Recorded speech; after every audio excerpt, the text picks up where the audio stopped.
Bonjour à toutes et à tous. J'espère que vous vous portez bien en cette période particulière. Nous avons aujourd'hui le plaisir de vous partager un extrait de notre conférence du 5 mars dernier à Lyon, avec notamment les interventions de Christine, Cindy et Didier qui sont présents sur le chat et qui pourront répondre à vos questions. Vertical Project Media organise également 1 à 2 soirs par semaine pour ses adhérents de nombreuses conférences, interviews sur les thématiques liées à la conscience, à l'alchimie, à la sophrologie, des expériences parfois en live, et nous recevons de nombreux intervenants tels que Philippe Guillemant, Arnaud Rioux, Sylvie Descholiaz, Carole Serra, et ces moments sont vraiment forts en émotion, en partage, mais surtout fédérateurs. Nous vivons de forts moments de convivialité durant ces moments que nous avons mis en place, ces événements que nous avons mis en place depuis le début du confinement et que nous espérons également poursuivre. Je vous souhaite à tous un bon visionnage et n'hésitez pas à interagir avec Christine, Didier et Cindy qui sont présents sur le chat pour vous répondre. Prenez soin de vous et à bientôt.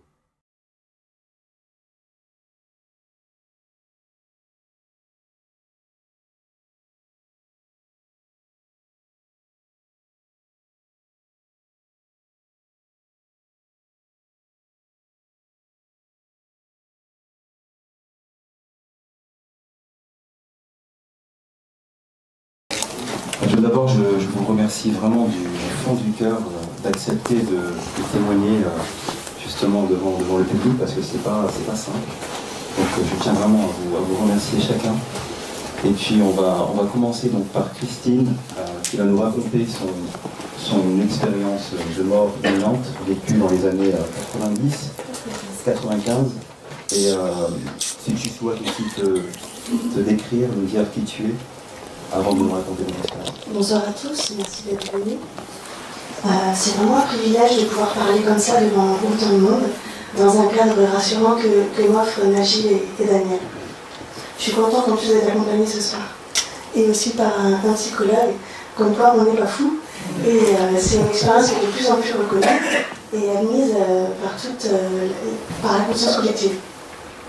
Donc voilà, je m'appelle Christine Clémineau, Naéglé. J'ai vécu une expérience de mort imminente en 1995. Je l'ai occultée et elle s'est révélée à moi par une séance d'hypnose il y a seulement 4 ans. Donc elle m'a complètement chamboulée. Plus je l'ai refoulée, plus elle était présente. Et il y a eu des montées de Kundalini. J'ai voulu divorcer 10 fois parce que j'avais peur d'effrayer mon mari. Et en fait, une fois que j'ai pu en parler, dans un cadre scientifique, j'ai été OK avec moi-même. Je me suis fait accompagner par la méthode de la réikiologie. Et maintenant, je suis moi-même réikiologue pour aider les gens qui sont bouleversés. Ça va ? Je te remercie. Est-ce que tu peux nous raconter justement cette expérience douloureuse, en même temps qui t'a potentiellement ouvert à quelque chose de nouveau ? J'ai eu une enfance difficile, on en parlait tout à l'heure, difficile dans ma tête et difficile dans mon corps. J'ai subi des attouchements sexuels, donc je me suis fermée comme une coquille.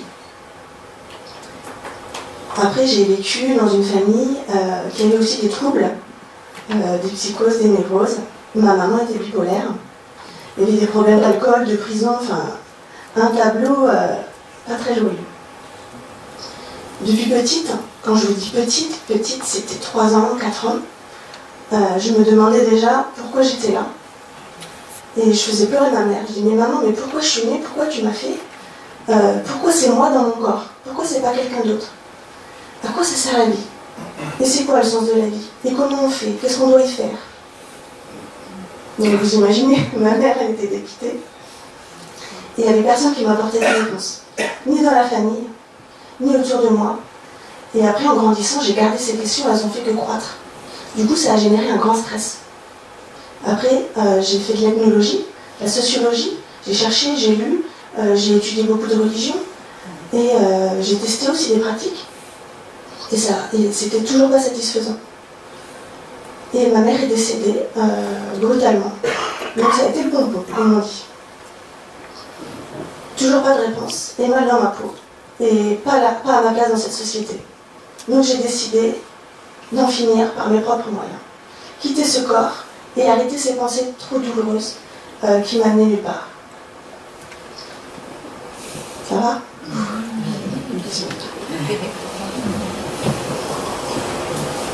J'ai été en cours de maths. Ça servait à rien pour moi les maths. Et j'ai décidé de quitter le bâtiment et de monter les escaliers. J'étais déjà dans un état de conscience modifié.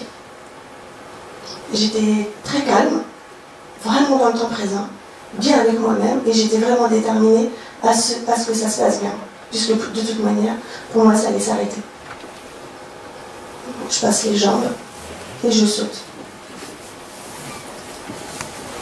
Mais en fait, je tombe pas. Je suis dans un autre état. Je suis très sereine, je suis très apaisée, et je suis déjà dans la blancheur.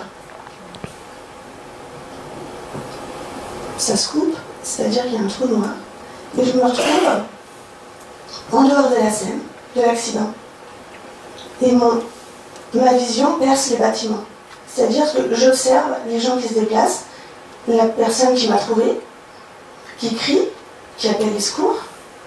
Et donc après, je vois l'ambulance qui arrive, se garer près d'un buisson, et mon papa qui arrive à pied, qui parle avec l'ambulance. Donc tout ça, je le suis, et je ne suis pas dans mon corps. Et je ne fais même pas attention qu'il y a Enfin, je sais qu'il y a un corps au sol, mais je ne l'identifie pas comme étant le mien. Donc j'écoute la conversation. Et ça s'est réalisé, enfin ça s'est vérifié, cette conversation. J'ai demandé à mon papa, est-ce que, enfin là, il y a 4 ans, j'ai dit, est-ce que vraiment, l'ambulance était garée là, donc j'ai fait un schéma, est-ce que vraiment vous avez dit ça? Est-ce que les gens que j'ai vus à l'hôpital ont dit ça? Il m'a dit oui, comment tu le sais? Donc ça l'a tellement choqué, on n'a pas pu en dialoguer, on n'a pas pu en parler. J'ai suivi l'ambulance comment vous dire, j'étais pas dedans, je la suivais par le regard en fait et en présence qui m'a amenée à l'hôpital. J'étais à la superficie de mon corps, après sur le brancard, il y a une infirmière qui me tient la main. Je la vois, elle est vraiment magnifique. Je la raconte en entier mon expérience. Allez, c'est parti. Je vois une dame vraiment rousse, des yeux bleus, le visage pâle, elle me tient la main et me dit « Christine, accroche-toi, tu vas t'en sortir. » Je dis « Tiens, c'est marrant parce qu'elle parle, elle bouge pas les lèvres. On communique par télépathie. Et en plus, elle me connaît. » Et par la suite, j'ai su que c'était la maman d'une de mes amies qui travaillait en réanimation. Donc ça s'est vraiment passé comme ça. Après, il y a une pause dans l'expérience. Et là, je suis témoin de mon opération chirurgicale. Il y a une scène où je vois les médecins m'opérer. Il y a quelqu'un qui est au dos et il y a quelqu'un qui est au pied. Je les vois de dos en blouse blanche, il y a des compresses de sang qui tombent au sol.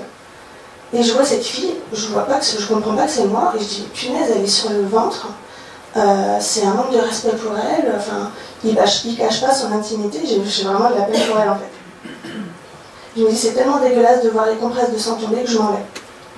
Je traverse le mur.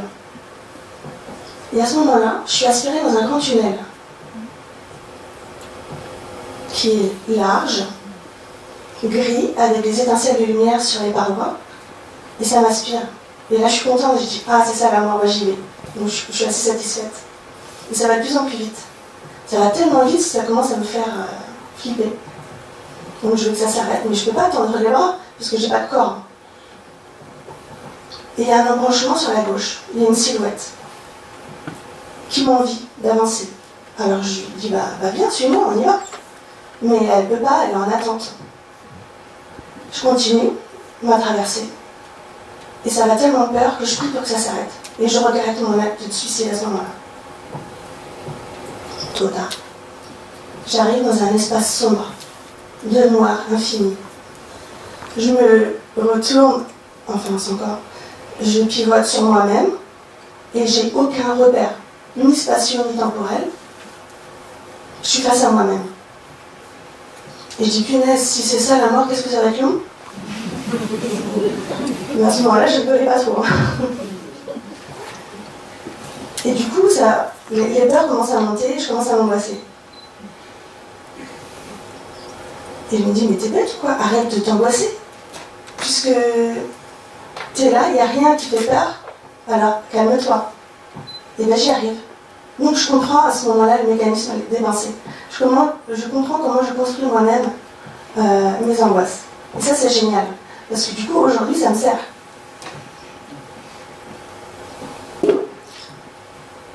Dans ce noir, je sais qu'il va se passer quelque chose.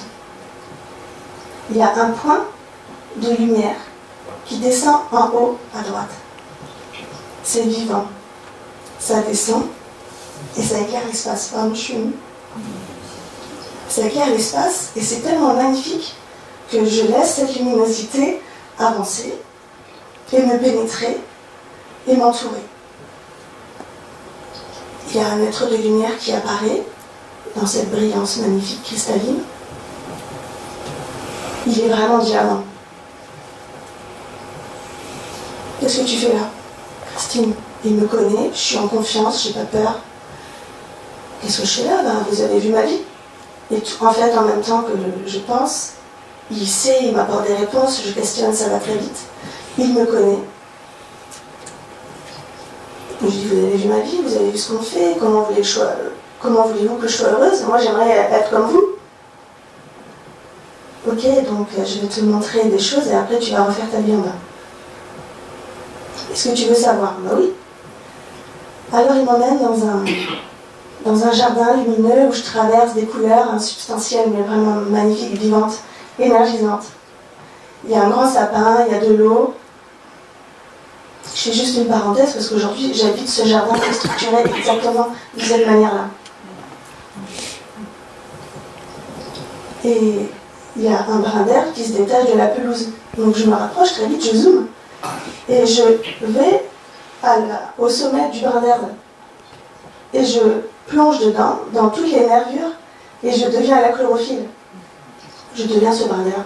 Et je vois ce qui se passe en dessous le sol, tout le réseau racinaire qui s'entremêle, et toutes les interconnexions qu'il y a avec l'environnement autour, les éléments qui nous composent, nous, en tant que corps humain, et aussi éléments de la nature. Et l'être de lumière me supervise et me dit, Christine, tu es cela, tu es ce brin d'herbe, tu te crois seule dans l'univers, et en fait, tu es en interconnexion avec tous les autres, tous les éléments, tout ce qui t'entoure, tu dois te mêler aux autres. Ok. Je reviens dans la blancheur qui m'apaise et j'intègre toutes ces connaissances. Ça me calme.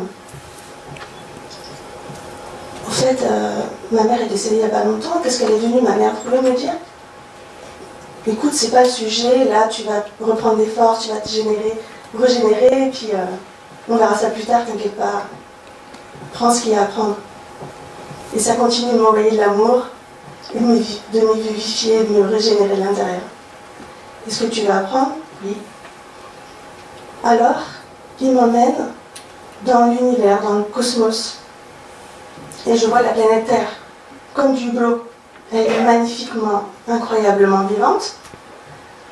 Et ça me projette encore plus loin dans les galaxies, dans les trous noirs, ce qu'on appelle. Et ça, je l'ai mis en peinture, en fait. J'ai peint tout de suite pour intégrer l'expérience. Je fais de la gouache, de l'acrylique, je fais beaucoup de toiles qui sont visibles sur ma page Facebook. Et du coup, je me rends compte que j'apprends toute la constitution de l'univers et que si je vais trop loin, je vais me perdre. Donc je reviens. Et est-ce que tu vas apprendre? Oui. Alors je vais te montrer que ça va bien se passer pour toi. Il me montre la planète qui se détruit, qui s'éteint de l'intérieur. Il me montre des coulées de boue, l'réchauffement climatique. Et je me suis renseignée sur ces visions. En 1995, ça s'appelle El Niño, le courant d'air chaud venu d'Amérique du Sud. Je vois les coulées de boue, des villages détruits, des enfants abandonnés en souffrance, qui sont abusés. Et en fait, je fais plus que le voir, puisque je le vis. Je vis à la place des enfants, et je le vis à la place des adultes. Pardon. Ça va. Arrêtez de me montrer ces visions, c'est vraiment abominable. Mais Christine, tu es amour, tu peux aider. Ah bon, moi je peux aider? Avec quoi? De l'amour? C'est quoi de l'amour? Et bam, il m'envoie une dose d'amour. Il me fait un bien. Parce que je l'ai gardé en fait. Ça se voit pas là, mais c'est vraiment très intense. Alors je vois des enfants Et on me dit, tu vas les aider. Promis, je ferai de mon mieux. Petite parenthèse, je suis devenue 10 ans assistante maternelle alors que je n'avais pas en conscience, je n'avais pas en tête cette expérience. Et je les ai aimés comme les miens. Et quand je me suis rappelée de cette expérience il y a 4 ans, ça a été formidable. En fait, mon amour s'est démultiplié en fait.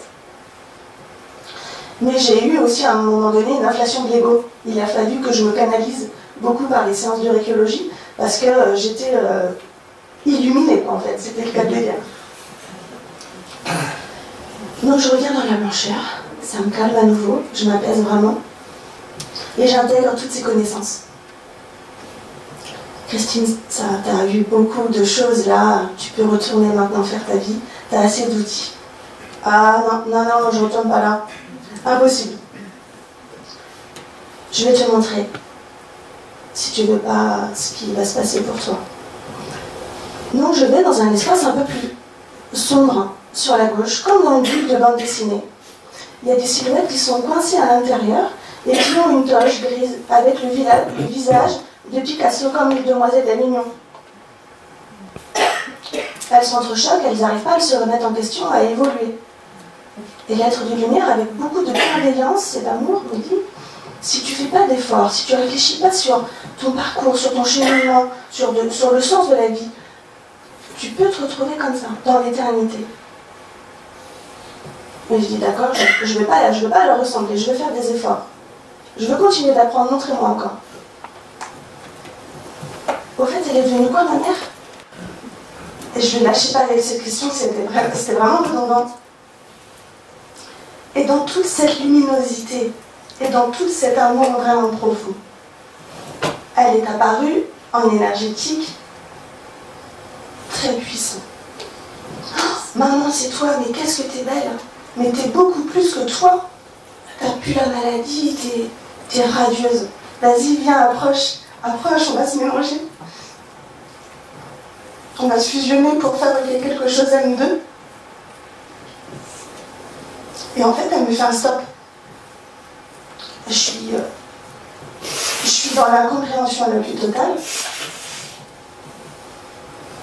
Et je commence à sombrer dans un espace noir. Et l'expérience négative commence. Je suis face à mes peurs et à mes angoisses les plus horribles. Il y a des silhouettes, en fait, c'est pas des silhouettes, c'est des corps gluants de sang qui baignent dans l'horreur et qui se battent pour remonter dans la lumière. Et plus elles se battent pour remonter, et plus elles glissent dans la méchanceté. Et elles essayent de m'attraper, donc je me bats avec ça pendant une éternité. Et je lutte avec moi-même. Et je lutte. Et c'est vraiment le combat de ma vie qui me sert de leçon. Et cette force, elle ne m'a jamais quittée non plus. Parce que quand je traverse des périodes difficiles, je me sers de ça. Parce que j'ai réussi à remonter dans la luminosité cristalline et d'amour. L'être de lumière discute de mon cas maintenant avec des personnes à ses côtés. Est-ce que c'est vraiment des êtres de lumière? Est-ce que ce sont des anges? Est-ce que ce sont les parties de moi-même qui discutent avec moi-même? Et elle les argumente. Et il va falloir que je retourne en bas. Donc je ne sais pas encore aujourd'hui si c'est un choix conscient ou pas. Et quand je suis revenue dans la chambre d'hôpital, il y avait mon père. J'ai encore un peu de temps, Magie? Il y avait mon père. Je traverse le drap qui recouvre mon corps. Je fais même pas attention que c'est moi. La fille, elle a des cheveux sales. Et il y a une ardoise à ses pieds avec des annotations écrites en papier, des courbes de température. Je me balade dans la pièce. Il y a des électrodes posées sur la poitrine de couleur. Je suis les fils, je passe en dessous du lit. Et il y a de la lumière dans le couloir. Mais la pièce, la chambre, elle est dans la pénombre. Et la porte est ouverte, il y a de la lumière dans le couloir. Je dis waouh, de la lumière, ça je connais, j'y vais. Et au lieu de passer par la porte qui est ouverte, non, je passe par le mur. Et je vois tout le silicone, toute la matière du mur qui est d'énergie. C'est vraiment très enrichissant parce que j'ai accès à l'histoire de l'hôpital. J'ai accès à plein de choses. Je vais dans le couloir, je vois des chaises bleues accrochées les unes aux autres, un bureau qui est ouvert avec de la paperasse, Il n'y a rien d'intéressant, il n'y a pas un chat, ça ne m'intéresse pas. Du coup, je reviens dans le mur, je reviens dans la chambre d'hôpital et il y a quelqu'un qui me tient la main. Je regarde, c'est mon père. Papa, bah, qu'est-ce que tu fais là? Qu'est-ce qui s'est passé? Pourquoi t'es inquiet? Pourquoi tu pleures? Papa, oh, je te parle, lève la tête. Mais il ne me répond pas. Je dis, ah, tu ne me réponds pas. Et j'ai encore pas par le sommet de son crâne. Je rentre en lui et je deviens lui. J'ai toute l'histoire de mon père dans mon cœur. J'ai toutes ses épreuves de vie. C'est pas parce que c'est mon père, ça peut être vous. C'est un peu flippant. Et je lui redonne de la force. Je lui dis qu'on va s'en sortir. Et que je vais revenir et que ça va bien se passer pour moi. Je reviens dans mon corps, j'en par le côté droit. Et je suis paralysée à ce moment-là. Je l'ai appris pas tout de suite, parce qu'ils ne devaient même pas me le dire tellement que j'étais fracassée, j'avais pas le moral d'être revenue. Ça m'a demandé plusieurs jours pour revenir en fait. J'avais la lumière dans mes yeux quand je regardais mon père, je ne comprenais pas ce qui se passait, je ne savais même plus où j'étais. Donc ça a été difficile pour moi d'en parler, on m'a même interdit d'en parler. Mon père m'a dit, si t'en parles, on va te mettre la camisole de force, donc tais-toi. Et je suis allée en centre de rééducation pendant 1 an. Au bout de 3 mois, dans mon lit, j'avais des souffrances abominables en fait, parce que j'ai vécu allongée. Évidemment, je vivais dans un moule de plâtre pour consolider ma colonne vertébrale. Tous mes pieds, tout, j'ai été multifracturée. Et donc, pour gérer cette douleur physique, je rentrais en relaxation profonde de par moi-même. Je détendais tous les muscles de mon corps. Et j'allais dans les muscles, j'allais dans mes os, je générais tout. C'était pas un enseignement, en fait, je l'ai fait naturellement. Je pense qu'on a tous cette capacité, sauf qu'on nous l'apprend pas à l'école. Et voilà, c'est aussi un peu peut-être culturel, je sais. Donc, comme vous voyez, bah, je marche, je fais du vélo, je vais au ski, je fais tous les sports qu'on m'a interdits, je le fais. La liberté la plus totale. Et maintenant, aujourd'hui aussi, je suis thérapeute en rétiologie. Je récolte les témoignages des experienceurs et je les aide de manière personnalisée, poussée, dynamique et enjouée. Donc j'ai créé mon association, EMI International. Si vous voulez jeter un œil, c'est avec grand plaisir. Je fais des rencontres en physique, mais aussi par Skype maintenant, pour limiter les déplacements géographiques. Et voilà, je le fais vraiment avec mon cœur et respect et professionnalisme, puisque je suis formée maintenant, je connais les mécanismes de l'esprit par mon expérience, mais aussi par mon enseignement. Voilà. Merci beaucoup.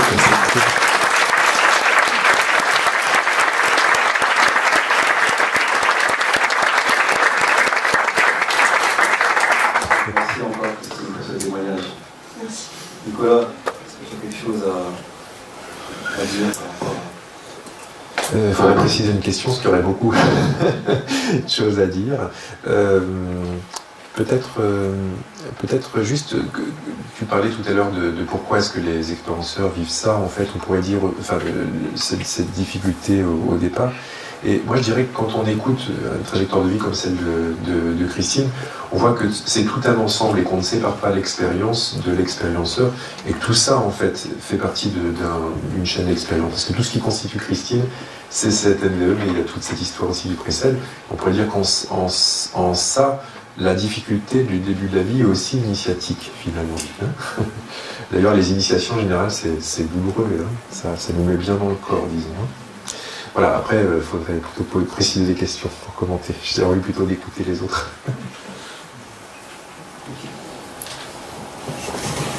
À mon tour, je fais une bonne dose d'émotion. Voilà, ça fait écho à mon expérience. Merci en tout cas. Donc bonsoir à tous. Merci Najib. Merci Nicolas. Et merci à vous tous d'être ici, de nous écouter. C'est la première fois que, pour ma part, je témoigne en public. Donc c'est très fort. Donc je suis Cindy Nicolas, j'ai 38 ans. Je suis professeure de PS, maman de 2 enfants, Jelina et Andy, mariée. Donc j'ai vécu mon expérience extraordinaire le 22 octobre 2017 à 15h. Je dis 15h parce qu'il faisait jour et en fait je me suis retrouvée dans le noir. Donc j'ai été... j'ai senti mon cœur s'accélérer, je dirais le pouls pour une sportive autour de 180 pulsations, donc comme actuellement là. Et d'un coup, je me suis sentie sortir de mon corps. Et là, tout s'est apaisé. Donc, je me suis vue dans la galaxie, le cosmos, c'était noir. Qu'à la fois, je pensais, parce qu'il y avait mon corps en bas, et je me disais, mais je suis dans le noir, alors que c'est 15 heures, il fait jour. Bon, profitons. Et je vole à une vitesse incroyable, les bras écartés, je dis les bras parce que je sens un autre corps en haut, bizarrement. Et je passe un tunnel, pas du tout effrayant, très rapide, furtif, et je me retrouve assise sur un banc. Et là, dans une ambiance cotonneuse, c'est le brouillard, il n'y a personne. Et de nouveau, j'ai peur. Je me dis, bon, est-ce que quelqu'un va arriver? Il n'y a personne, c'est silencieux. Le temps me paraît très très long. Et je me dis, comment je vais rentrer? Qu'est-ce qui se passe? D'un coup, la brume s'ouvre et je vois mon grand-père arriver à vélo. Donc, choc émotionnel positif, je prends une dose d'amour. Et là, à partir de là, jusqu'à la fin, l'amour ne m'a pas quittée. Donc mon grand-père me dit, monte ma petite fille, je vais te faire visiter le paradis. Donc nous voilà partis à vélo. Bon, il n'y a pas de... c'est pas solide, hein, on vole, je suis derrière lui. Et j'aperçois ma grand-mère, et elle me dit, t'as vu Mémé comme elle est belle, comme elle est enfant? Et je dis, Mémé? Donc pareil, hallucinant, toute belle, ma grand-mère qui fait le grand écart. Je dis, Mémé? C'est pas possible. Et elle me dit, ah bonjour ma Didi, t'es venue?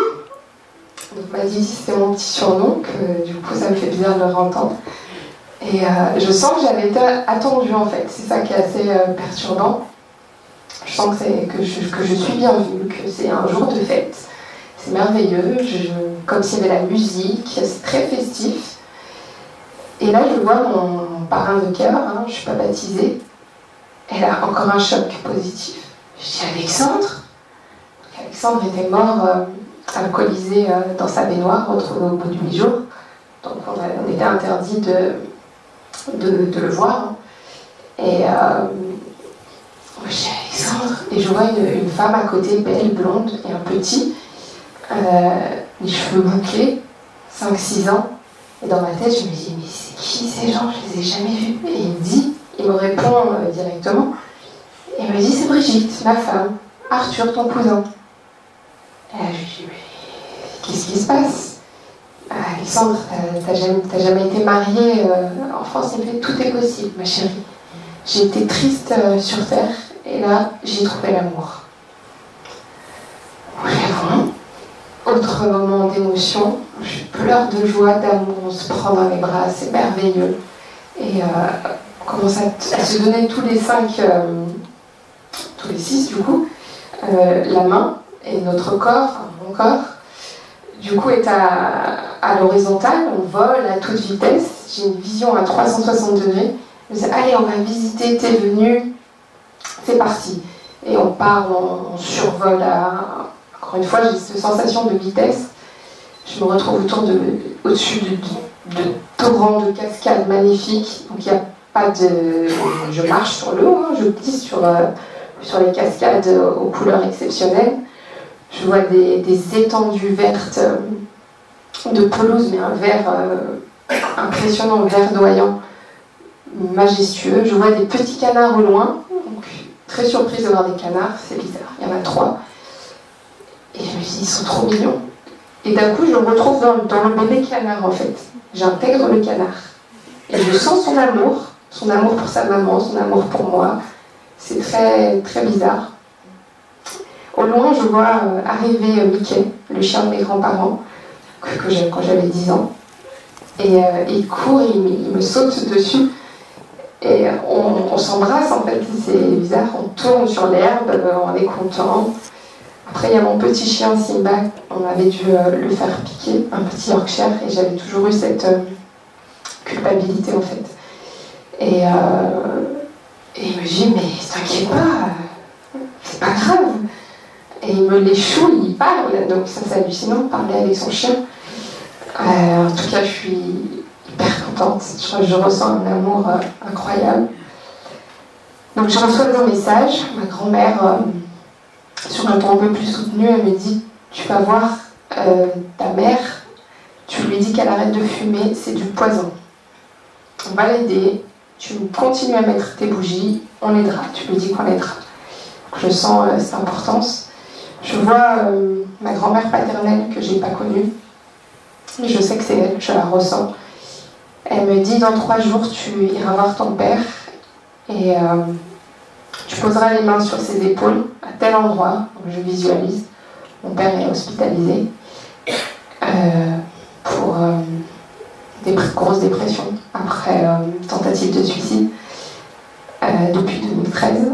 Donc l'expérience s'est passée en 2017. Donc je dois aller le voir 3 jours après et lui dire, sa mère lui demande pardon de l'avoir abandonné quand il était petit. Donc voilà. Mon parrain me dit, tu es venu, mais sur Terre tu as une mission. Tes mains guérissent, tu vas guérir, m'a dit. Là je sens ma grand-mère qui me dit, donne-moi la main. Et je sens mon corps monter à une vitesse pareille, incroyable. Et je me retrouve face à la Vierge Marie. Donc il y a la Vierge à droite. Elle me dit, donne tes mains à la Vierge. Donne ma main à la Vierge. Donne-moi ta main, ma chérie. Je donne ma main à ma grand-mère. Et du coup, on est toutes les 3. Et je sens ce bain d'amour incroyable qui nous traverse toutes les 3. Une énergie lumineuse. C'est exceptionnel. Et elle me dit, aide sur terre, tu vas guérir. La Vierge ne parle pas. Donc, voilà, pardon. Je sens qu'on redescend. Et là, je sens que c'est le moment de partir. Donc, je suis très triste parce que je veux visiter encore. Je me dis, il y a encore plein de choses à voir. Je sens que qu'il y a plein de choses à voir. Et ils me disent, non, tu as encore de belles choses à faire, tu vas aider. Donc ils insistent vraiment sur ça. Tu es venu, c'est bien, on s'est revus, mais maintenant tu repars. Continue d'allumer les bougies. C'est vrai que je mets tout le temps souvent des bougies pour les 3. Et là il me dit, maintenant tu en mettras 5. Donc, ok, on s'embrasse, je leur dis que je les aime, je les remercie. Et on se serre, c'est un moment magique. Et là, je commence à partir, à retourner en arrière. Et on se fait coucou, comme quand vos amis viennent chez vous, leur faites coucou, au revoir. Et là, je sens que mon corps remonte.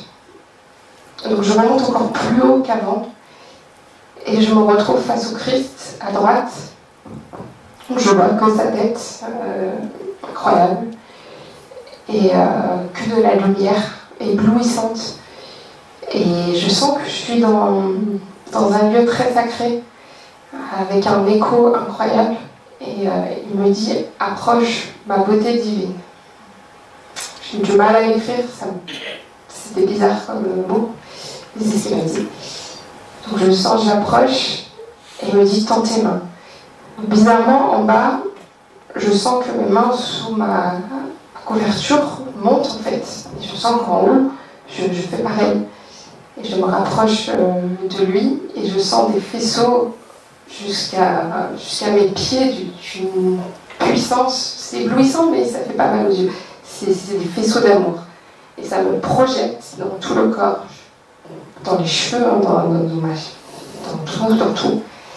Et je pleure. Et il me dit, ta mission c'est de guérir. J'ai d'autres messages, d'autres personnes à aller voir. Et je lui dis merci.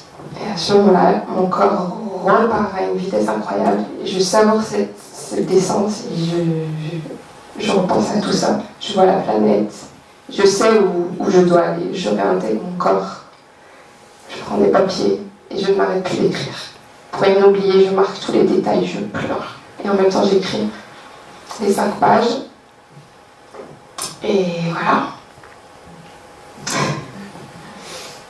Et voilà. Merci Cindy.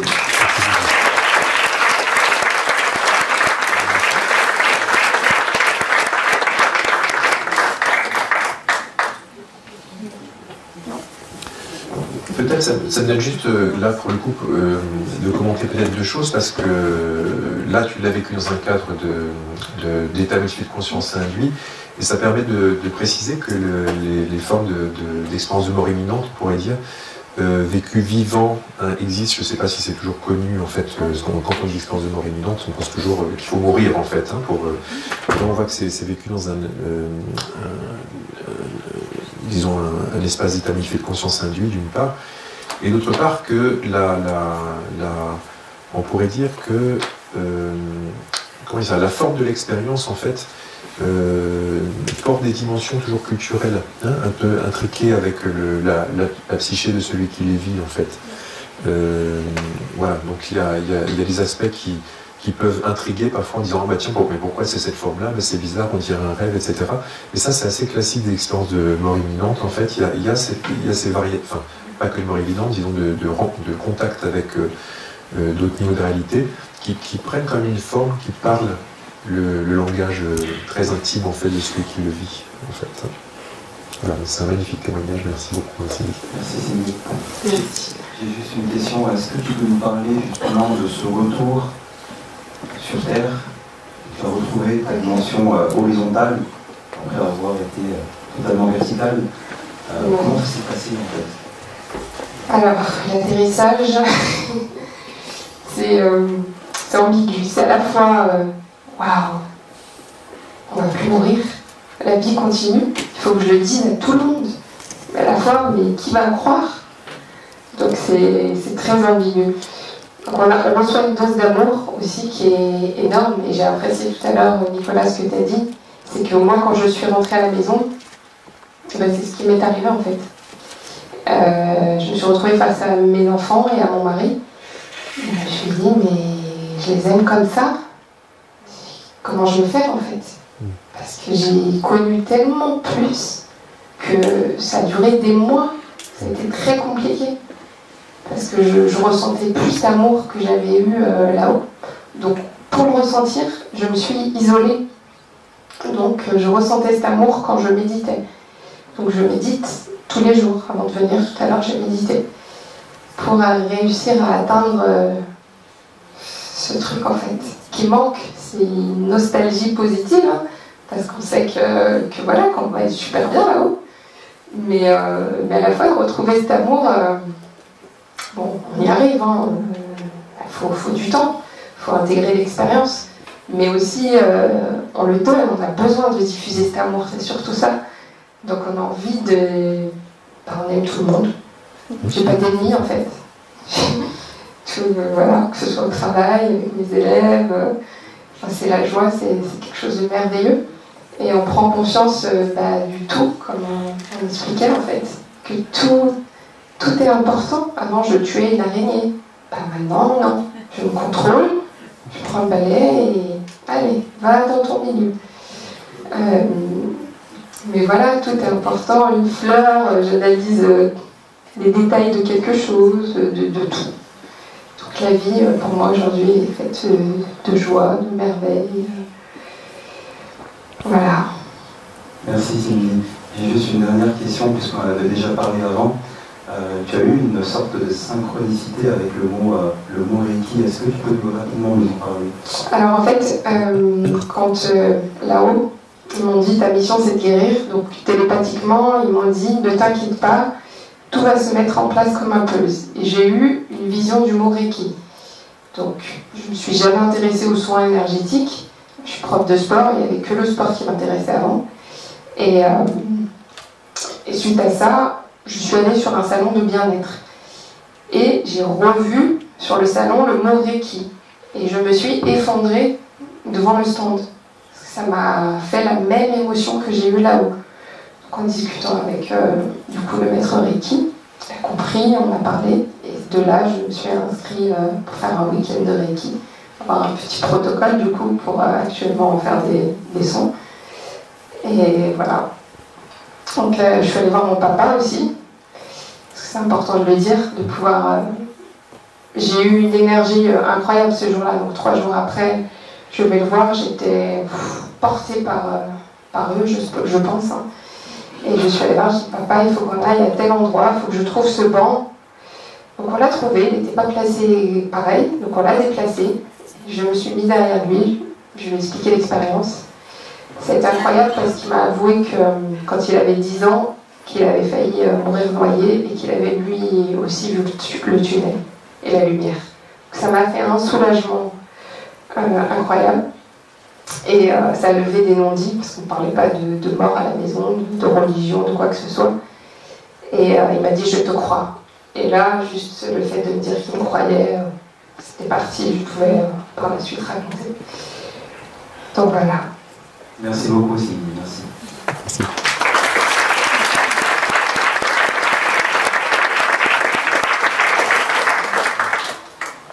Cher Didier. Cher Najib, merci de me donner la parole. C'est avec profonde gratitude de pouvoir témoigner ce soir. C'est pour moi aussi la première fois que je prends la parole en public et que j'appelle ça un coming out spirituel. Voilà, parce qu'en plus je suis dans un métier où je suis responsable. J'ai toujours été responsable dans ma carrière, mais je suis responsable de maintenance avec une envergure nationale. Et c'est le genre de métier où on n'a pas ce genre de sujet de discussion avec nos clients et nos collaborateurs. Voilà. Toujours est-il que j'ai décidé de parler et j'ai annoncé à mon directeur ce que je venais faire ce soir. Voilà. Donc, j'ai eu dans ma vie, donc Didier, voilà, j'ai 54 ans, je suis accompagné dans la vie par une charmante épouse qui m'a fait 3 beaux enfants. Voilà, toujours est-il que quand je suis arrivé sur Terre, j'étais très mal. Ma place n'est pas sur Terre. Voilà, c'était très douloureux d'être ici sur Terre. Les autres étaient mon problème, vraiment. J'ai beaucoup eu de mal à exister sur Terre et à trouver ma place. Et puis j'ai été confronté au cours de ma vie à un certain nombre d'expériences spirituelles. Alors certaines toutes simples, hein, quand j'étais petit, voyage astral, on navigue dans la maison en volant au-dessus des escaliers, on descend magnifiquement sans tomber.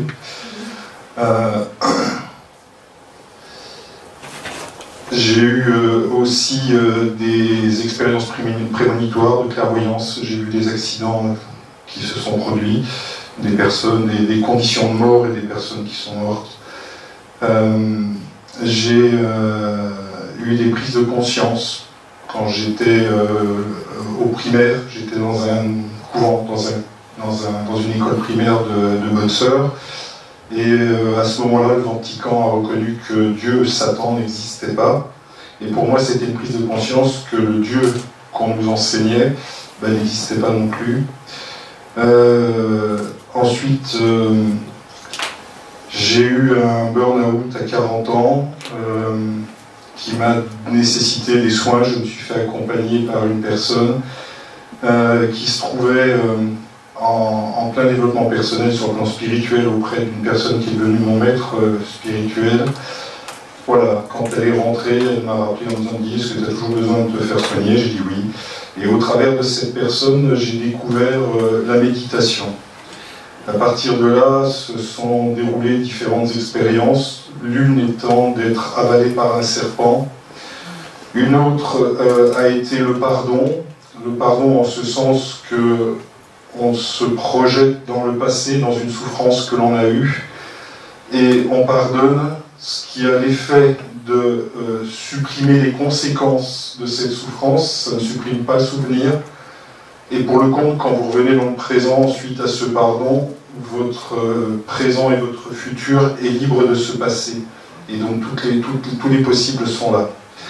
J'ai fait l'expérience aussi de la grâce, qui est quelque chose du même ordre, mais de la gratitude dans l'acte de rendre grâce, avec une profonde ressenti de joie, de liberté, d'émancipation.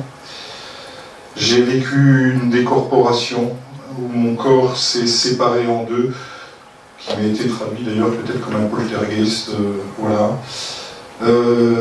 J'ai vécu le noir absolu. Alors, même chose que Christine, une vision de la Terre, de l'espace, du cosmos, et je me suis retrouvé dans le noir absolu et dans une solitude absolue. C'est absolument impressionnant, je l'ai vécu avec beaucoup de paix et de sérénité, mais ça trouble le mental. J'ai vécu un fantôme, comme ça, j'étais en train de méditer, un fantôme blanc, comme une dame blanche, est sorti de moi et allait rentrer dans le postérieur d'une femme qui était voisine de moi, à 2 personnes de moi. J'ai des souffrances parfois au cœur, et le fait que quelqu'un vienne me poser la main sur la poitrine apaise instantanément cette souffrance. J'ai fait un stage de développement personnel avec 5 personnes, et à un moment donné dans ce stage, je me suis trouvé à être dans la position d'un maître et à leur dire des choses qui sortaient de ma bouche, mais c'était pas moi qui proférais les pensées et les paroles. Enfin, les paroles, oui. Mais en tout cas, ce que je disais, c'est pas mon mental qui produisait, et c'était d'une justesse incroyable. Et les 5 personnes qui étaient là dans ce stage, à l'issue du stage, m'ont fait part de ce moment très particulier des 3 jours de formation, en me disant, oh, Didier, là, tu nous as dit des choses... Voilà, donc là, je sais que j'ai vécu quelque chose qui est de l'ordre du canal. J'ai rencontré un médium qui m'a expliqué que j'étais passeur d'âme, et il m'a invité à faire l'expérience, et je me suis retrouvé dans l'au-delà, dans une zone grise, brumeuse, sans grand-chose, à me donner la main à une petite blondinette qui avait des couettes comme ça, qui était toute mimi, qui était un peu paumée, et je lui ai donné la main, et je l'ai emmenée, on a marché dans la lumière, et je l'ai emmenée là-bas dans la lumière.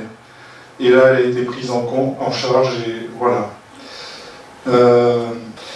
Voilà, et puis pour terminer, eh bien, j'ai fait une expérience très intense et plus riche que je vais maintenant vous commenter de façon plus approfondie. Donc, c'était une expérience aussi à travers la méditation. J'étais dans une grande salle auprès d'un grand maître, une personne que je considère comme ma mère spirituelle, qui accueille des gens auprès de qui les gens vont et reçoivent ce qu'on appelle un darshan.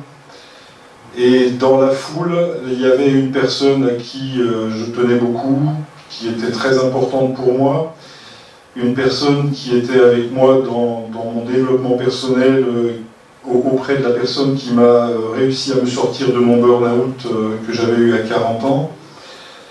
Et on cherche tous à aller vers une meilleure vie. Donc, au moment où elle se dirigeait vers ce maître, j'ai prié pour qu'elle trouve une réponse à sa vie, qu'elle trouve le bonheur, qu'elle soit... voilà, que son chemin de vie s'ouvre et se réalise pour elle. Donc j'étais assis au milieu de tas de personnes devant ce maître, en train de prier, pendant qu'elle était en train de rejoindre ce maître. Et là, d'un seul coup, un rayon de lumière est venu, m'a transpercé par la tête. Et ce cône, c'est un rayon qui est devenu un cône. Alors au début, j'avais le sentiment de recevoir la lumière dans la bouche. Ce cône s'est élargi. C'était une lumière d'une intensité incroyable, des centaines, des milliers de fois le soleil, sauf que là, cette lumière, je pouvais la regarder droit dans les yeux, quoi. Et j'étais pas du tout aveuglé. C'était très impressionnant.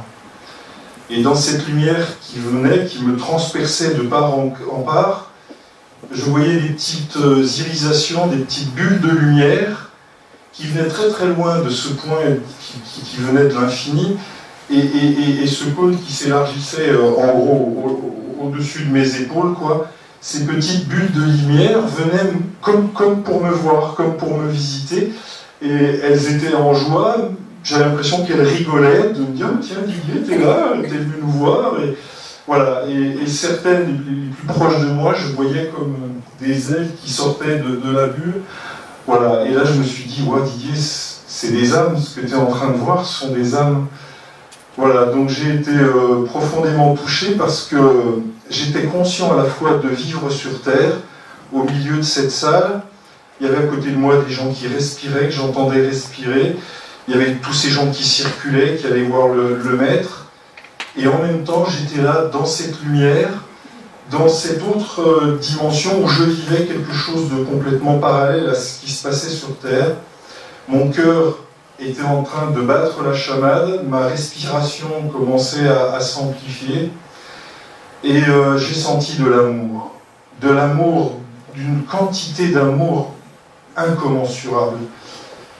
Il n'y a pas vraiment de mots pour expliquer ça, c'est incroyable, et au bout de quelques secondes, je ne sais pas donner le temps, d'un seul coup, cet amour que je recevais est devenu moi. C'était moi l'amour. C'était moi qui étais devenu cet amour. Je n'étais plus celui qui le recevait, j'étais l'amour lui-même. Ça a été très impressionnant. Et puis, je ressentais ensuite la paix, une profonde paix comme on ne connaît pas sur Terre. J'ai pris conscience que le mot sécurité n'existait pas de l'autre côté et que la peur n'existait pas. Je me suis rendu compte que dans cette paix, en fait, l'amour et la peur sont sur un même axe. Et en fait, quand on est dans l'axe du côté de l'amour, en fait, la peur disparaît. Et j'ai ressenti une sérénité incroyable. Et je me suis senti aussi manquer d'air. J'étais conscient que sur Terre, là, avec ce que j'étais en train de vivre, mon cœur tapait très fort, et je sentais mon poumon se gonfler et se dégonfler. Alors j'ai une formation de plongeur, et je maîtrisais vraiment ce qui se passait pour moi physiquement au niveau respiratoire, et j'étais toujours très impressionné que tout ça se déroule, et qu'autour de moi, les gens ne voyaient pas cette lumière qui m'inondait de part et d'autre, et que personne ne prenait conscience de ce que j'étais en train de vivre. Ensuite, j'ai été très étonné parce que là, j'avais mes zygomatiques là, qui étaient en fait au-dessus de mes oreilles. Donc là, je me suis dit, là, Didier, t'es en train de complètement partir en live. Tes sourires, là, le sourire, il ne peut pas monter jusqu'au-dessus de tes oreilles. T'es en train de complètement partir, là. Et en fait, j'étais en train d'éprouver un sentiment de joie, mais de joie incommensurable, comme si je rigolais à gorge déployée, mais un rire à gorge déployée, même s'il y avait eu toutes les gens de la salle, il y avait près de 5000 personnes dans la salle, si tout le monde avait rigolé à gorge déployée avec moi, ça aurait été insignifiant comme joie exprimée par rapport à celle que je ressentais d'une puissance incroyable. Après ce sentiment de joie, j'ai eu le sentiment de tout savoir, de tout connaître, l'omniscience absolue. Et là aussi, je me suis dit, ouais, dis donc, pour qui tu te prends là? Je commençais à me dire, c'est n'importe quoi. Alors j'ai voulu me mettre à l'épreuve et je me dis, bah, tu vas te poser une question et tant qu'à faire, vu que tu sais tout, tu vas chercher la question à laquelle personne n'aura la réponse sur Terre, même un grand maître. Et là, j'ai commencé à élaborer une question relativement complexe, mais en fait, bien avant que j'ai pu élaborer cette question, j'avais toutes les réponses. Toutes les réponses étaient là, absolument toutes les réponses. Alors j'étais très frustré, donc je me suis dit, bon, attends, tu t'es laissé avoir, en fait, tu es en train de vivre un truc là, mais ton cerveau terrestre, il va trop lentement, donc tu vas te poser une question toute simple, par laquelle on répond par oui ou par non, puis on va bien vérifier si effectivement ça marche ton truc. En fait, avant même que je puisse élaborer une question extrêmement simple, de toute façon, toutes les réponses étaient là. C'est très choquant et très impressionnant de tout savoir sur tout. Mon regard a plongé et je crois avoir vu un caillou, voilà. Et là, je suis rentré dans le caillou, je suis rentré dans la matière, j'ai vu la constitution de ce caillou, et en fait, à partir de là, des molécules, des atomes, des neutrons, etc. Et à ce moment-là, je me suis rendu compte que je connaissais aussi l'univers, toutes les étoiles, le cosmos, je voyais toutes les constellations dans l'univers. Et puis instantanément, j'étais aussi tous les êtres humains, tous les êtres vivants. Et ce sentiment que l'autre, c'est moi, et que ce que pense l'autre, je le sens, Mais ce que je pense, moi, il le sait aussi instantanément, et il n'y a pas besoin de parler, la communication est instantanée. Voilà, et à partir de là, j'étais chacune de ces choses. J'avais conscience que j'étais chaque grain de poussière, chaque étoile dans le cosmos, chaque être vivant. Et là, d'un seul coup, plutôt que d'être chacun d'entre eux, d'un seul coup, d'un seul, ils étaient tous en moi. Et j'étais chacun d'eux, mais en fait, tous ne faisaient plus qu'un avec moi. J'étais ce qu'on appelle l'unité ou l'unicité. J'étais le un. Voilà. Donc j'ai fait cette expérience très impressionnante d'être le seul, relié à tous, et que tout était en moi. Voilà.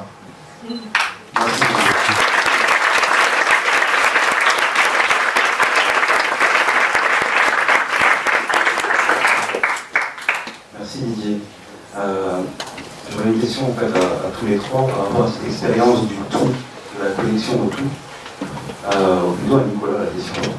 Comment tu analyses cette expérience en fait, de connexion au canard, au brin d'herbe, au caillou? C'est une expérience de conscience. Oui. Ah, pardon. Oui. Je crois qu'ils vont nous l'expliquer mieux que moi avec des mots un peu plus théoriques. Je crois que c'est la réalité fondamentale, en fait. C'est-à-dire que d'ailleurs, toutes les traditions nous disent, la maya, l'illusion, c'est d'être séparé, en fait. Du coup, les expérienceurs viennent, ou quand on fait l'expérience d'état élargi de conscience, on fait l'expérience de la vraie naturalité, en fait, qui n'est pas d'être séparé, mais cette unité fondamentale, en fait. J'avais juste envie de faire un petit commentaire sur ta magnifique expérience et merci beaucoup de ton partage généreux. Et j'ai eu la chance de discuter un petit peu avec Didier avant et chaque chose qui nous a listé un petit peu comme ça est une expérience très, très complète. C'est vraiment un beau parcours. Et j'avais juste envie de commenter là pour le coup peut-être d'une certaine manière ce que les hindouistes vont appeler la descente de Shakti. Hein, vraiment cette descente comme ça de la lumière qui est comme c'est pas l'opposé, il n'y a rien d'opposable, mais il y a une montée de la Kundalini, là, il y a une descente de la Shakti. Et c'est comme cet éveil presque très ordonné, en fait, de l'éveil du cœur, puis l'éveil du chakra de la connaissance, et enfin l'éveil du chakra couronne, et cette expérience transcendantale que tu as vécue d'unité cosmique, quoi. Et cet éveil du chakra, on pourrait dire de la connaissance, mais c'est déjà une interprétation, qui connecte à ces mémoires akashiques pour certains, ou ce qu'on appelle aussi web cosmique d'une certaine manière, c'est-à-dire l'accès à une connaissance, on ne sait pas si elle est absolue, mais disons de notre point de vue d'humain, elle semble absolue. Hein, elle est perçue comme ça. Bon voilà, et je tenais juste à préciser que c'était une expérience dont témoigne beaucoup. J'ai une question à vous poser, je ne sais pas s'il y a la réponse, hein, ça va être compliqué. Donc on a une expérience où Cindy a rencontré l'expérience mariale en fait, dans un état modifié de conscience. Didier parle d'autre chose, mon Dieu le Christ. À quoi penses-tu qu'ils se connectent? Est-ce que c'est un j'ai la réponse. Hein. Non, j'ai pas la réponse. Mais non, j'ai pas la réponse parce que de toute façon, c'est que des cartes qui vont s'opposer en fait. Hein. Si on parle d'archétype, bah, c'est une cartographie jungienne. Si on parle de Marie, bah, c'est une cartographie religieuse en fait. Hein. Voilà, donc après je peux juste partager une croyance, donc je vais plutôt m'abstenir et laisser ça, cette part au mystère. L'univers, tout simplement. Moi je dirais à l'amour en fait. L'univers, c'est l'amour. C'est ça. Oui, parce que c'est vrai, je ne m'attendais pas à voir la Vierge et le Christ, mais je les ai vus. Donc voilà, j'ai envie de le partager et de l'assumer et d'oser témoigner. En tout cas, aujourd'hui, j'ai un profond respect pour la Vierge et le Christ. Et c'est vrai que dans notre région, il y a beaucoup de statues, donc je m'arrête, je lui parle, je la prends en photo. Un Christ pareil, et je prie pour eux, et je sais que voilà, ils sont là, ils font partie de moi. Et c'est beau, et c'est surtout l'amour en fait. Et je pense qu'en fait, le message final que j'ai envie de dire, c'est vraiment de aimez-vous, aimons-nous en fait. Et voilà, et vivons, et la vie continue.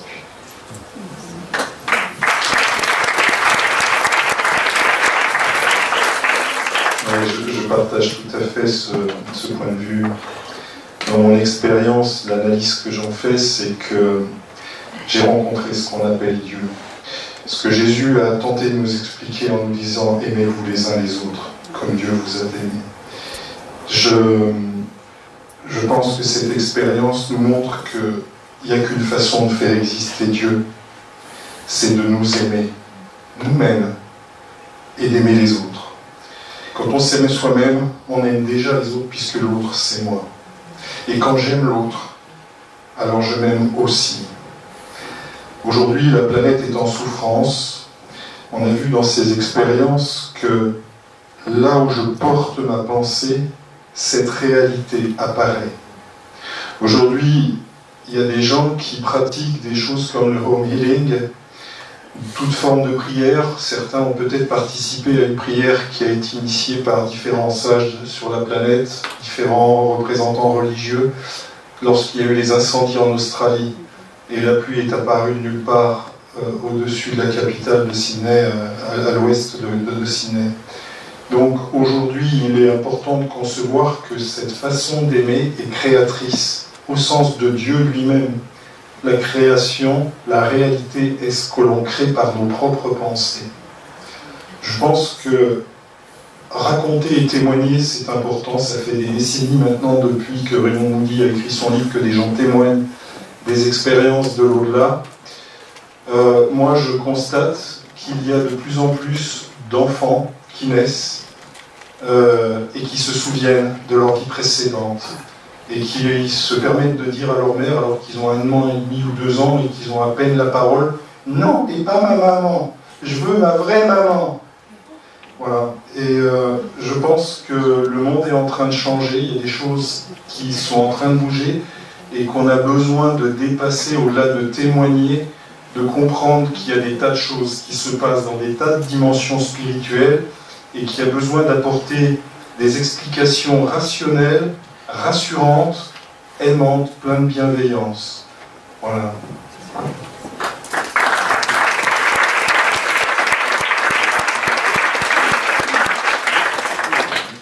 Oui, juste, ça me faisait penser que les expérienceurs pourraient être équivalents dans le monde laïque, finalement, il y a une laïcisation de la société, et finalement, l'amour revient par d'autres chemins. Avant, il y avait les saints, on pourrait dire, dans les saints ou les canonisés, en quelque sorte.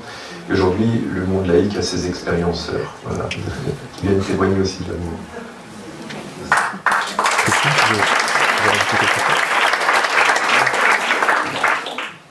Je pense que l'essentiel a été dit. Quand on se reconnecte, quand on se relie à soi-même au niveau du cœur, c'est vrai que cet amour est en exponentiel, à l'infini, c'est intarissable et il y a une espèce de rayonnement général qui jaillit et il faut en profiter en fait. Donc c'est vrai qu'il n'y a plus du tout de peur de la mort. Il y a cette conscience-là qui est vraiment précieuse et qui change carrément le sens de la vie, le sens de l'expérience.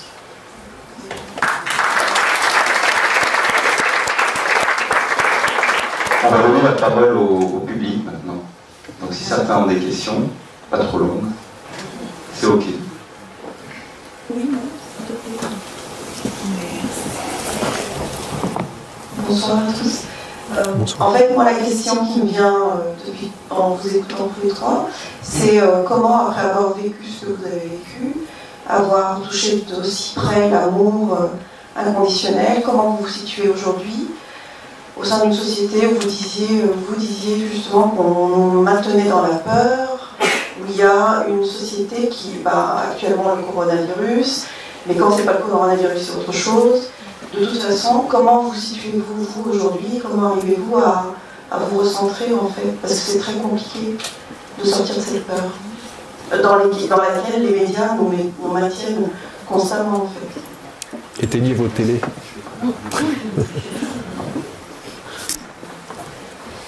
Moi, ça m'a un peu pourri la vie de ne pas savoir mettre en œuvre cet amour. Ça ne suffisait pas d'être assistante maternelle. Il fallait que je devienne une professionnelle. Il fallait que je mette en acte en fait, cet amour concrètement. Donc c'est par l'action, c'est par la démonstration que ça m'a calmée, ça m'a soulagée. Et en fait, vu qu'il y a des résultats que je sème, et que si je sers, ben, ça prend forme et puis ça rayonne et voilà. Donc c'est comme ça que moi je me sens bien alignée en fait. Alors moi, par rapport à la société actuelle, c'est vrai qu'on parle beaucoup que la planète souffre, etc. Donc c'est vrai que j'essaye de semer, voilà, de mettre en œuvre des petites actions par petits groupes, voilà, des actions écolo, avec les voisins, avec les enfants, d'investir vraiment de changer les consciences. Rien que moi, à mon lycée, je fais énormément d'actions. Donc je suis un peu la révolutionnaire positive, mais déjà rien que mon bureau, vous rentrez, il y a des affiches partout positives. Donc vous avez un petit souci, venez dans le bureau, regardez les affiches, et ça ira mieux. Et voilà, c'est des petites actions. Après, on a un groupe de prière, ils sont là. Donc on fait des égrégores le soir, on se connecte à 19h, on prend un temps de prière actuellement pour le coronavirus. Et on essaye, on intègre de plus en plus de monde dans ces petites actions. Et puis en tout cas, essayer d'avoir... pas se laisser aspirer par les médias. Moi, c'est vrai que la télé, je ne la regarde plus. Et voilà, être positive et profiter de la vie, en fait. Voilà. Merci. Je trouve la question excellente. Comme l'a dit Christine, quand on revient, on est en décalage complet avec cette capacité d'avoir ressenti l'amour, de pouvoir éventuellement le donner aussi, mais il faut être humble. On reste des humains terrestres et voilà. Pour le reste, je pense que nous avons un rôle de rayonnement. C'est par l'exemple et l'exemplarité qu'on pourra amener les autres à changer. Les autres, en fait, sont ceux qui n'ont pas encore vécu ce genre de choses et qui n'ont pas la connaissance, sont piégés dans un truc terrible de l'humanité. Ça s'appelle le jugement de valeur, les croyances et les opinions. Ces trois choses-là sont des choses qui vous protègent, avec lesquelles vous cherchez à vous protéger d'une expérience. Alors on a vu, elles peuvent être traumatisantes dans un premier temps, mais elles sont salutaires. En vous persuadant qu'une chose est dangereuse et néfaste pour vous, vous évitez d'aller à la rencontre de l'expérience et de vérifier la vérité. Vous vivez dans un monde de mensonges, alors qu'il est possible de goûter la vérité. C'est ce qui est juste et bon. Vous faites l'expérience. Si vous vous brûlez, vous ne recommencerez jamais. À un enfant, vous pouvez lui expliquer, touche pas, tu vas te brûler, touche. Vous pouvez faire de la CNV, vous pouvez lui donner des coups de martinet, vous faites tout ce que vous voulez, mais un jour, il touchera. La connaissance ne s'acquiert que par l'expérience. À partir de ce moment-là, il ne touchera plus jamais. Voilà, donc je crois important qu'il nous faut pouvoir rayonner, être ouvert, et que quelqu'un qui n'a pas soif, on ne le fera jamais boire. Voilà. Jésus nous a dit, je ne suis pas devant vous pour vous entraîner, je ne suis pas derrière pour vous pousser, je suis à côté de vous, je suis là pour vous accompagner. C'est important de comprendre que notre rôle, c'est de témoigner et de faire des petites choses insignifiantes a priori, mais qui donnent l'exemple, qui montrent, et puis c'est l'esprit colibri d'un homme que nous connaissons tous bien. Chacun fait ce qu'il peut à sa hauteur, dans sa dimension, dans son périmètre, dans son rayonnement, et puis ça générera des choses. Aujourd'hui ou demain, de toute façon, le temps n'existe pas. Il n'existe que l'amour. Et dans cette dimension, tout est possible, et en un claquement de doigts en plus. Ce n'est pas une question de temps, c'est une question d'attitude. Tout n'est question que d'attitude. À partir du moment où vous adoptez la bonne attitude, ça génère des choses incommensurables.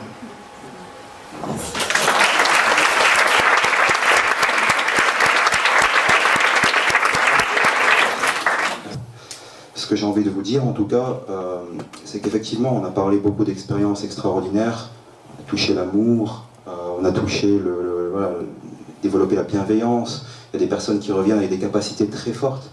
Mais l'objectif, c'est pas d'aller essayer de faire ça en fait. C'est pas d'aller essayer d'aller faire du tourisme spirituel, comme je le dis souvent, je me permets de le dire.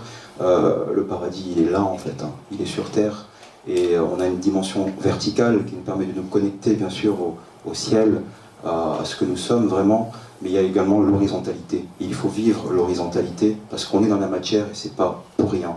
Donc, moi je suis un peu pas fan, c'est pour ça que vous avez remarqué qu'on n'a pas dit en fait ce que Cindy a vraiment fait ou ce que DJ a vraiment vécu. On est resté très évasif.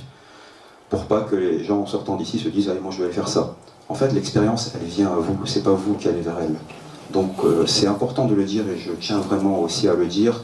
Donc l'amour inconditionnel, il est aussi sur Terre. C'est une question d'état d'esprit, d'attitude, comme le disait DJ. Et voilà, j'encourage tout le monde à essayer d'aller vers cette voie. Moi, le premier, bien évidemment. Donc voilà, c'est une audition perpétuelle, la vie, c'est quelque chose qu'il faut, voilà, dont il faut profiter, puisqu'on est de passage, je pense. Voilà, donc je vous remercie. Et puis Nicolas, demain, fait une conférence, il va nous en dire quelques mots, donc qui est gratuite pour les adhérents de Vertical Project. C'est à l'espace L'Outil à 19h. Si tu peux nous en dire quelques mots, Nicolas. Oui, juste avant, je voulais faire un petit commentaire général, c'est que l'unité en fait des témoignages des expérienceurs, d'ailleurs toute la liste confondue, hein, quasiment, devrait vraiment nous sensibiliser, pour le moins, sinon nous convaincre, pour le moins nous sensibiliser, nous éveiller à l'importance de la dimension de l'amour et de la dimension de la peur, hein, parce que ça a été nommé par toi, ça a été nommé par, et c'est nommé sans cesse en fait. Et donc le travail sur ces peurs qui s'incarnent, en fait, enfin, nos peurs s'enracinent dans nos histoires. Et du coup, j'ai envie de dire justement que travailler sur soi, ça se fait pas que passivement en attendant que ça arrive. Ça demande aussi à notre part de nous mettre en chemin. Et aujourd'hui, comme hier, puisque les états modifiés de conscience, ça a bien 40 000 ans, hein, ça veut dire qu'au tout début de l'humanité, déjà les humains pratiquaient les états modifiés de conscience, pratiquer des rites initiatiques, et que tout ça devrait quand même nous aiguiller, nous occidentaux modernes, de dire mais pourquoi il y a cette faille initiatique dans nos sociétés, et du coup quoi faire pour se reconnecter en fait. Et du coup ça fait le pont avec la conférence de demain. On va continuer à l'espace L'Outil, alors je ne peux pas trop vous dire où c'est parce que je ne sais pas bien encore. Mais on va continuer en parlant justement de la modernité, de la tradition, comment la question de la faille initiatique en Occident et la question justement des états modifiés de conscience, mais en la prenant sous un autre angle qui est comment, si la modernité d'aujourd'hui rencontre la tradition d'hier et qu'on les met à une table, qu'est-ce qu'elles ont à se dire. Voilà, c'est ça. Voilà, et je présenterai un voyage au Mexique. Ce que j'ai pas eu dans la présentation, c'est que je vis entre la France et le Mexique. Alors j'emmène les Français au Mexique vivre cette expérience de reconnexion. Voilà. Merci beaucoup à tous. Hein. Merci Nicolas. Et puis merci à tous, merci à